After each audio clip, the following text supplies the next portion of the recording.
Hello students, आज अपन इस video में करेंगे आपके एक्सरसाइज 12.1 का क्वेश्चन नंबर फर्स्ट, जिसमें कहा गया है two cubes each of volume 64 centimetre cube are joined end to end, find the surface area of resulting cuboid. तो सबसे पहले आप समझिए, यहां पर बोल रहे हैं कि दो क्यूब हैं जिनमें से ईच यानी प्रत्येक का वॉल्यूम जो है 64 सेंटीमीटर क्यूबिक है और उन दोनों को ज्वाइन कर दें। तो ऐसे में जब क्यूब को क्यूब से ज्वाइन करते हैं तो क्यूबॉइड शेप बनती है और उसका हमें निकालना है सरफेस एरिया। सरफेस एरिया भी कौन सा? Total surface area. तो आप इसे ऐसे समझिए कि ये कोई आपका एक क्यूब शेप है। कौन सी शेप है? क्यूब। ओके, इस क्यूब की क्या खास बात होती है? इसकी ईच साइड इक्वल होती है। ईच साइड क्या होती है? लेंथ, ब्रेथ और हाइट तीनों क्या होती हैं? इक्वल होती हैं। इस वजह से इसे क्या बोलते हैं? इसे क्यूब कहा जाता है। तो हमें जो गिवन किया साथ में लिखकर बताता हूं मैं। आंसर नंबर 1 में गिवन है वॉल्यूम ऑफ क्यूब, यानी कि वॉल्यूम ऑफ क्यूब कितना है? 64 सेंटीमीटर क्यूबिक, यानी 64 सेंटीमीटर क्यूबिक।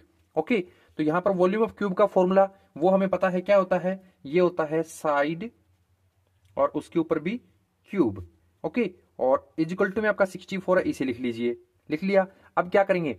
अब ध्यान से समझिए, ये जो 64 है इसको साइड की क्यूब की तरह कन्वर्ट करना है। यानी कि 64 जो है इसका मैं रफली वर्क सोल्व करके दिखाऊंगा आपको। तो आप कहोगे कि ये 2 से फैक्टर निकल रहा है, ये 32 आएगा। यहाँ पर 2 अगेन करें 16, फिर 2 से किया अगेन 8, फिर अगेन करें 4, फिर करें तो 2 और फिर 1। तो आप देख सकते हो कि इसमें 2 2 2 ये जो आ रखे हैं ये टोटल कितने टाइम है? 6 टाइम है। यानी कि हमें क्यूब का पेयर बनाना है, तो 3 3 के पेयर बनाएंगे। तो देखिए, एक पेयर ये बना और एक पेयर ये बना। इस पेयर में 2 है और इस पेयर में भी 2 है, और 2 को 2 से करें तो 4, यानी कि 64 है वो 4 का क्या होता है? क्यूब रूट होता है। तो यानी यहां पर क्या लिख सकते हैं? यहां लिख सकते हैं इसके ऊपर रूट और यहां पर 3। ओके, तो इस 3 से इस 3 को कैंसिल मान लेंगे और यहां पर इसका निकालेंगे क्यूब रूट, तो साइड आ जाएगा आपका कुल मिलाकर 2 2 जा 4। ओके, तो हमें पता लग गया कि हमारा ये जो क्यूब है इसकी ईच साइड कितनी है? 4 सेंटीमीटर है।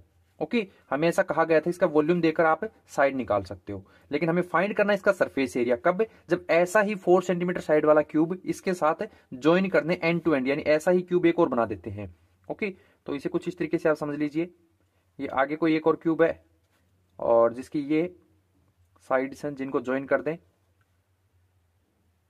ओके, तो इस तरीके से आप जब इनको ज्वाइन कर दोगे तो आप पाओगे कि ये क्यूब और ये क्यूब जब एंड टू एंड ज्वाइन किया है तो ऐसे में जो इसकी ये साइड है, ये साइड क्या हो जाएगी? ये हमारी टोटल साइड हो जाएगी 4 सेंटीमीटर ये और 4 ये, यानी 8 सेंटीमीटर। जबकि इसकी ये जो है ये क्या है? ये इसकी हाइट है, तो ये 4 सेंटीमीटर ही रहेगी। वहीं ये जो इसकी ब्रेथ है ये भी 4 सेंटीमीटर ही रहेगी। यानी कि यहां लिख सकते हैं when two cubes are joint, जब उनको ज्वाइन किया, then new form of shapes are cuboid. यहां पर लिख देंगे आर फॉर्म्ड क्यूबॉइड। ओके, तो यहां पर वेयर अपन बता सकते हैं कि क्यूबॉइड की लेंथ क्या होगी? लेंथ 4 ये 4 ये, यानी 8 हो जाएगी। और यहां पर हाइट तो वही रहेगी जो इसकी पहले थी, यानी कि 4 सेंटीमीटर ही रहेगी। वहीं पर इसकी ब्रेथ जो है वो भी 4 ही रहेगी, यानी 4 सेंटीमीटर ये रहेगी। ओनली लेंथ है वो 8 सेंटीमीटर हो गई। अब हमें निकालना है इसका सरफेस एरिया, तो यहां लिख देते हैं TSA ऑफ क्यूबॉइड, जिसका फॉर्मूला क्या होता है? फॉर्मूला होता है 2 ब्रैकेट के अंदर length into breadth plus breadth into height plus height into length.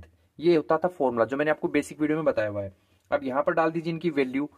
2 जो है ये तो रहने दीजिए, फिर ये कौन है? लेंथ कितनी है? 8 सेंटीमीटर, यानी 8 लिख दीजिए। इनटू में ब्रेथ कितनी है? 4 है ना, ये देखिए 4, तो 4 रख दीजिए, प्लस ब्रेथ अगेन है 4, हाइट है, हाइट भी 4 सेंटीमीटर, तो 4 ही लिख दीजिए, प्लस फिर अगेन हाइट है तो हाइट है अपनी 4 सेंटीमीटर, वो लिख दीजिए, इनटू लेंथ कितनी है? 8, उसे लिख दीजिए। सिंपल कर लो। सिंपल करें तो क्या आएगा? 2 तो बाहर है ही, 8 को 4 से करें तो 8 4 जा 32, प्लस 4 को 4 से करें 16, और प्लस 4 8 जा 32 अगेन। इन सबको अंदर वालों को प्लस कर लो और बाहर वाला जो 2 उसे रहने दो। तो इनको प्लस करेंगे तो क्या आ जाएगा? 32 और 16 48, और फिर 32 ऐड करें तो 80, यानी कि हमें मिल गया 2 इंटू 80, और जब दोनों को मल्टीप्लाई कर दे तो 82 जो होता है 160, यानी 160, और वो भी सेंटीमीटर, तो सेंटीमीटर स्क्वायर आ जाएगा। ध्यान रखना, एरिया के लिए आप सेंटीमीटर स्क्वायर लगाओगे और वॉल्यूम के लिए हमेशा क्यूब लगता है।